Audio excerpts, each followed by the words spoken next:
তো আমাদের বিগত 12ই ফেব্রুয়ারির একই দিনে অনুষ্ঠিত গণভোট আর জাতীয় নির্বাচন দুর্ভাগ্যজনকভাবে ক্ষমতাসীন দল বিএনপি জাতিকে বিস্মিত করে হতবাক করে জাতির কাছে দেওয়া তাদের যে প্রতিশ্রুতি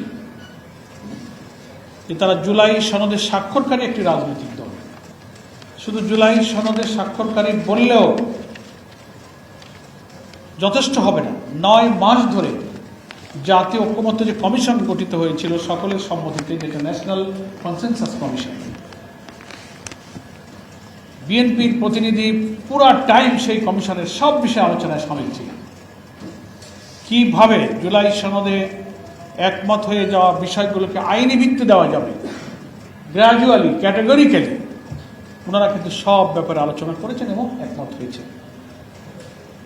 84টি ঐক্যমতের বিষয়, তার মধ্যে 47টি সাংবিধানিক সংস্কারের বিষয়, এগুলোর আইনি ভিত্তি দিতে গেলে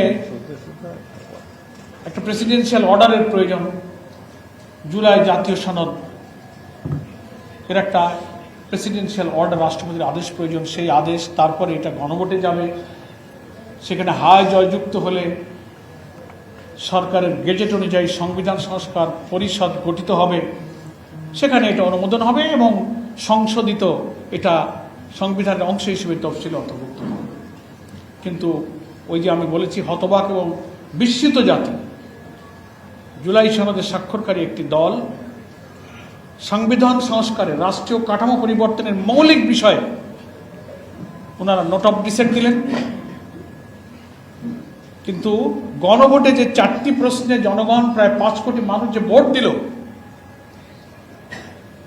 এই গণভোটের এই ব্যালটে কিন্তু নোট অফ ডিসেন্ট নেই। 5 কোটি মানুষ ভোট দিয়ে কিন্তু তাদের নোট অফ ডিসেন্টকে খারিজ করে দিয়েছে। ওনারা বলেন সংখ্যাগরিষ্ঠ আমরা যা ইচ্ছা তাই পার্লামেন্টে করতে পারি। আমাদের হামিদুর রহমান আজাদ ভাইও বলেছেন, আরো অনেক নেতৃবৃন্দ শেয়ার করবেন, এখানে আমাদের অনেক আইনজ্ঞ আছেন, যেটা আমাদের সংবিধানের আর্টিকেল 7-এ পরিষ্কার বলা হয়েছে, will of the people is sovereign, জনগণের অভিপ্রায় হচ্ছে সর্বোচ্চ আইন। গণভোটে ভোট দিয়েছে প্রায় 5 কোটির মতো মানুষ। গণভোট সংবিধানে থাকতে হয় না, গণভোট বারবার হয়েছে, সে হিস্ট্রি বলে আমরা এখানে সময় ব্যয় করব না। এটা নিয়ে জাতীয় সংসদে আমাদের সম্মানিত বিরোধী দলীয় নেতা, চিফ হুইপ, পার্লামেন্টের মেম্বাররা বিতর্কে অংশ নিচ্ছেন। সংবিধানের একজন ব্যক্তি শুধু সংবিধান সম্পর্কে তার ইচ্ছামতো ব্যাখ্যা দিয়ে জাতিকে বিভ্রান্ত করছে। আজকে 11 দলীয় ঐক্যের বৈঠকে আমরা এটা নিয়ে খুব উদ্বেগ প্রকাশ করেছি, আমরা এটা নিন্দা করি। দেশের বড় বড় আইনজ্ঞ, সংবিধান বিশেষজ্ঞ, রাজনীতি বিশ্লেষকরা পার্লামেন্টের বাইরে গোল টেবিল করছেন, সেমিনার করছেন, তাদের এই ব্যাখ্যা যে ঠিক নয়, জনগণের অভিপ্রায়ের উপরে যে কোনো আইন চলে না, তার যথেষ্ট আইনি ব্যাখ্যা কিন্তু তারা দিচ্ছেন। সাংবাদিক বন্ধুগণ এবং দেশবাসী, আমরা মনে করি এই সংকট বিএনপি তৈরি করেছে, ফলে এই সংকট তাদেরকেই সমাধান করতে হবে এবং সেই সমাধানের রাস্তা কিন্তু বন্ধ হয়ে যায়নি।